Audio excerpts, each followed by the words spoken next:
লগি বৈঠার তাণ্ডবকারী ছাত্রলীগকে আরেকবার বাংলাদেশের জনগণ দেখতে পেয়েছে। আজ ঢাকা বিশ্ববিদ্যালয় সহ সারা বাংলাদেশের বিভিন্ন বিশ্ববিদ্যালয়ে কোটা সংস্কার আন্দোলনে যে সকল ছাত্রছাত্রী নিয়োজিত ছিল, মিছিল করতেছিল, মিটিং করতেছিল, আন্দোলন করতেছিল, তাদের উপরে বর্বরোচিত হামলা করেছে ছাত্রলীগ।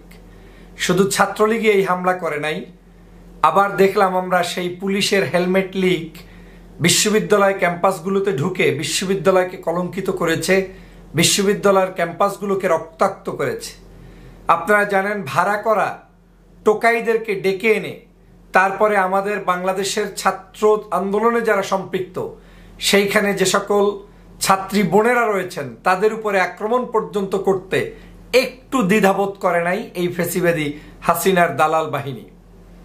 ঢাকা বিশ্ববিদ্যালয়ের মতো জায়গায় যখন ছাত্রলীগ এখন নেতৃত্ব শূন্য, তাদের ছাত্র সংখ্যা দিককে ছাত্রলীগ করার মানুষ পায় না, তখন তারা ভাড়াটে কিছু গুন্ডাদেরকে এনে তারপরে সেই জায়গায় মিছিল করাতে হয় এবং সেই ভাড়াটে লোকদের হাতে আপনি কেউ দেখেছেন রামদা, ছুরি, লাঠি, ছোটা বিভিন্ন ধরনের অস্ত্র সজ্জিত হয়ে তারা আজকের সেই ছাত্রীবোন সহ ছাত্র ভাইদেরকে হতাহত করেছে।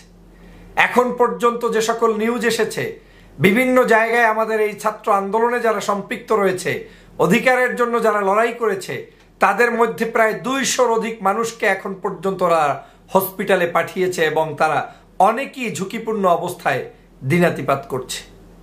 আজ এই কঠিনতম আন্দোলন, যেই আন্দোলন হচ্ছে সাধারণ শিক্ষার্থীদের আন্দোলন, যেই আন্দোলনে কোনোভাবেই কারো আক্রমণ কাম্য ছিল না, যেই আন্দোলনটি একটি নির্দলীয় আন্দোলন, সেই আন্দোলনটাতে পর্যন্ত এই পাষণ্ড ছাত্রলীগ বসে থাকতে পারেনি। আপনাদের নিশ্চয়ই মনে আছে, বাংলাদেশের যতগুলো মানুষের উপরে আক্রমণ হয়েছে সবগুলো আক্রমণের সাথে এই পৈশাচিক দলটির সম্পর্ক রয়েছে। আপনারা জানেন, বাংলাদেশের 28শে অক্টোবর লগি বৈঠার পুনরাবৃত্তি আবার এই বাংলাদেশে ঘটাতে চায় ফ্যাসিবাদী শেখ হাসিনার এই দালাল গোষ্ঠীটি।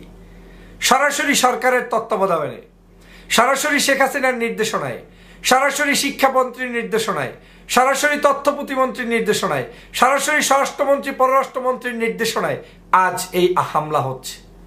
পুলিশ সরাসরি অংশগ্রহণ করছে, বিপ্লবরা এই কি বলে আপনার ডিবির হারুনরা সরাসরি বিশ্ববিদ্যালয়ে প্রবেশ করছে, আক্রমণ করছে, আর এই বিশ্ববিদ্যালয়ের প্রশাসন বসে বসে তামাশা দেখছে।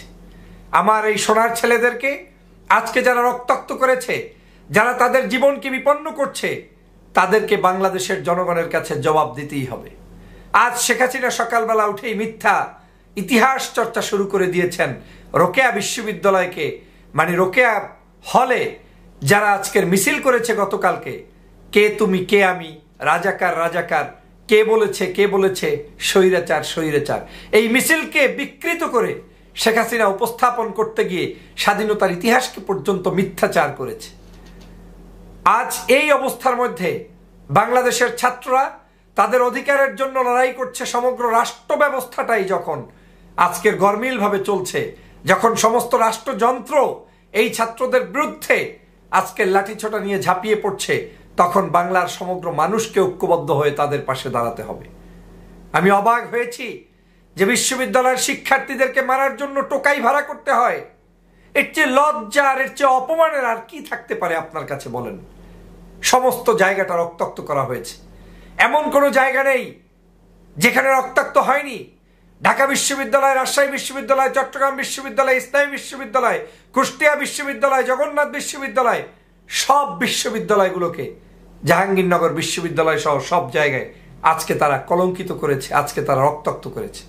প্রিয় বন্ধুরা আমার, এই জায়গা থেকে আপনাদের উত্তরণ ঘটাতে হলে দল, মত, জাতি, ধর্ম নির্বিশেষে সবাইকে ছাত্রদের পক্ষে দাঁড়াতে হবে, সবাইকে ছাত্রদের নিয়ে কথা বলতে হবে, ছাত্রদের অধিকারের জন্য লড়াই করতে হবে, মাঠে থাকতে হবে এবং ছাত্রদের অধিকার প্রতিষ্ঠার মধ্য দিয়েই এই ফ্যাসিবাদের পতন ঘটাতে হবে। আর না হয় বাংলাদেশের মানুষ মুক্তি পাবে না। কোথায় আজকের সেই নারীবাদীরা, যখন নারীদেরকে পিটিয়ে পিটিয়ে রক্তাক্ত করা হয়েছে? আমার বোনদের ছবি দেখেছি, সহ্য করা যায় না। আজ বাংলাদেশের নারীবাদীরা চুপ হয়ে বসে আছে।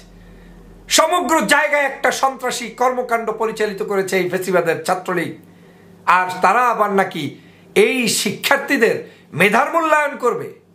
যতক্ষণ পর্যন্ত বাংলাদেশ থেকে আওয়ামী লীগ ছাত্রলীগের মূলোৎপাটন না হবে ততক্ষণ পর্যন্ত এদেশের কোনো মানুষের মূল্যায়ন হবে না। অতএব আপনাদেরকে প্ল্যান করে এখন ছাত্রলীগকে তাড়ানোর জন্য প্রস্তুতি গ্রহণ করতে হবে। বাংলাদেশের প্রত্যেকটি ক্যাম্পাস থেকে ছাত্রলীগদেরকে বহিষ্কার করতে হবে এবং ওদের হাত থেকে বাংলাদেশকে রক্ষা করতে হবে। সবাইকে ধন্যবাদ।